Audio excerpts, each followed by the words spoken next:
Chapter 12. The fish spear didn't work. He stood in the shallows and waited again and again. The small fish came closer and closer as he lunged time after time, but was always too slow. He tried throwing it, jabbing it, everything but flailing with it, and it didn't work. The fish were just too fast.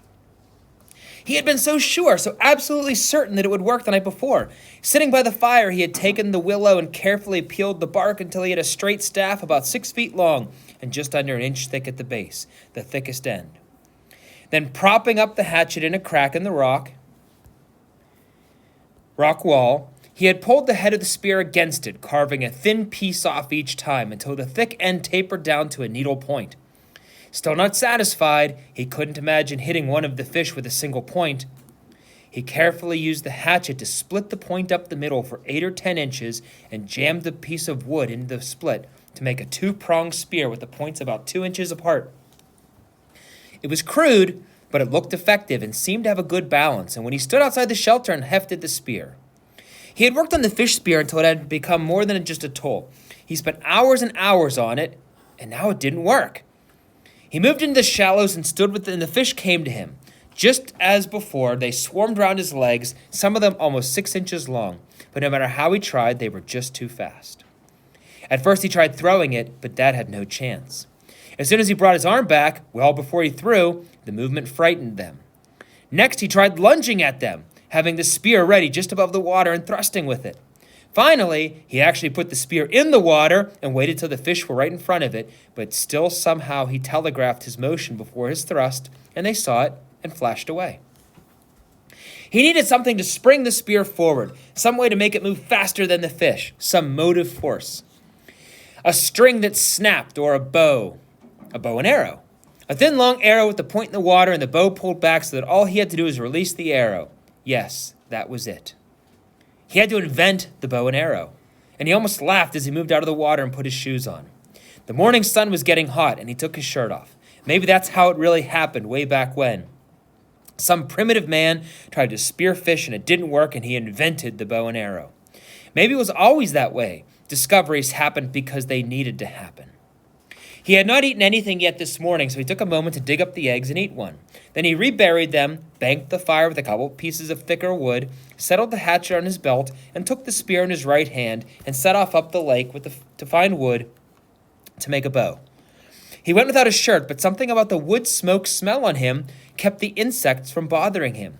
As he walked to the berry patch, the raspberries were starting to become overripe. Just 2 days, he would have to pick as many as possible after he found the wood, but he had to take a little time now to pick a few and eat them. They were full and sweet, and when he picked one, the others would fall off the limbs into the grass, and soon his hands and cheeks were covered in the red berry juice, and he was full. That surprised him, being full. He hadn't thought he'd ever be full again. He only knew the hunger, and here he was, full. 1 turtle egg and a few handfuls of berries, and he felt full.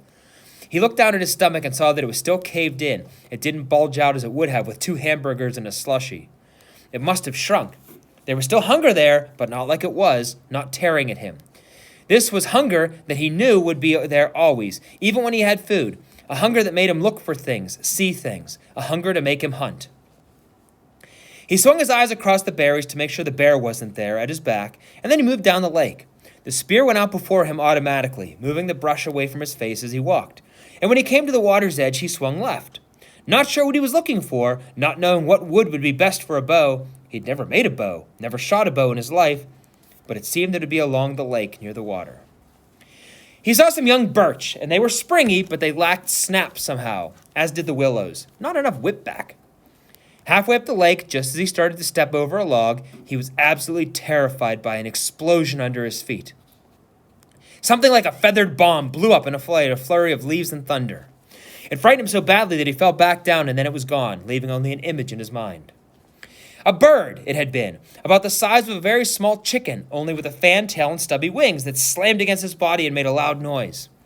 Noise there and gone. He got up and brushed himself off. The bird had been speckled brown and gray, and it must not have been very smart because Brian's foot had nearly been on top of it before it flew. Half a second more and he would have stepped on it. And caught it, he thought, and eaten it. He might be able to catch one or spear one. Maybe, he thought, maybe it tasted like chicken. Maybe he could catch one with a spear and probably just taste like chicken. Just like the chicken, when his mother baked it in the oven with garlic and salt, and it turned golden brown and crackled.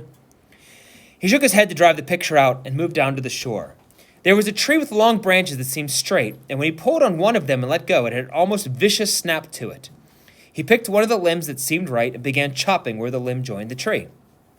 The wood was hard, and he didn't want to cause it to split, so he took his time, took small chips, and concentrated so hard that at first he didn't hear it.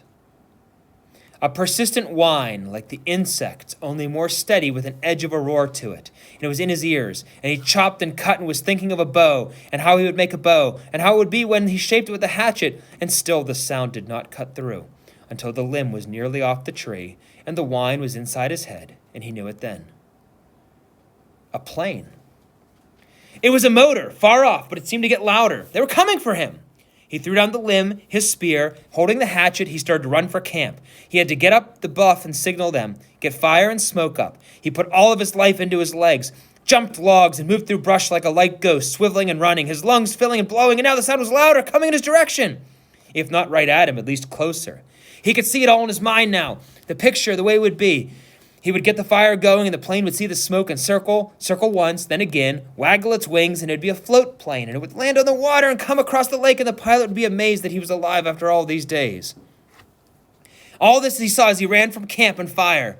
They would take him from here that night, this very night, and he would sit with his father and eat and tell him all these things. He could see it now. Oh yes, as he ran in the sun, his legs liquid springs. He got to the camp still hearing the whine of the engine. One stick of wood had a good flame.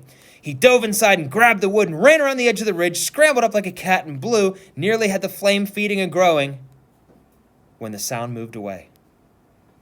It was abrupt, as if the plane had turned. He shielded the sun from his eyes and tried to see it, tried to make the plane become real in his eyes. But the trees were so high and so thick, and now the sound was still fainter. He kneeled against the flames and blew and added grass and chips, and the flames fed and grew. In moments, he had a bonfire as high as his head. But the sound was gone now. Look back, he thought. Look back and see the smoke and turn, please. Look back, he whispered, feeling the pictures fade, seeing his father's face fade like the sound, like lost dreams, like an end to hope. Oh, turn now and come back. Look back and see the smoke and turn for me. But it kept moving away until he could no longer hear it, even in his imagination, in his soul. Gone. He stood on the bluff over the lake, his face cooking in the roaring bonfire, watching the clouds of ash and smoke go into the sky, and he thought, no more than he thought, he knew that he would never get out of this place. Not now, not ever. That had been a search plane. He was sure of it. That must have been them, and they had come as far off to the side of the flight plan as they thought they would have come, and then they turned back. They didn't see his smoke. They didn't hear his cry from his mind. They would not return. He would never leave now, never get out of here. He went down to his knees and felt the tears start, cutting through the smoke and ash on his face, silently falling on the stone. Gone, he thought finally. It was all gone. It was all silly and gone. No bows, no spears, no fish or berries. It was all silly anyways, just a game. He could do it for a day, but not forever. He could not make it if they didn't come for him someday. He could not play the game without hope, could not play the game without a dream. They had taken it all away from him now. They had turned away from him, and there was nothing for him now. The plane was gone. His family was gone. All of it gone. They would not come. He was alone, and there was nothing for him.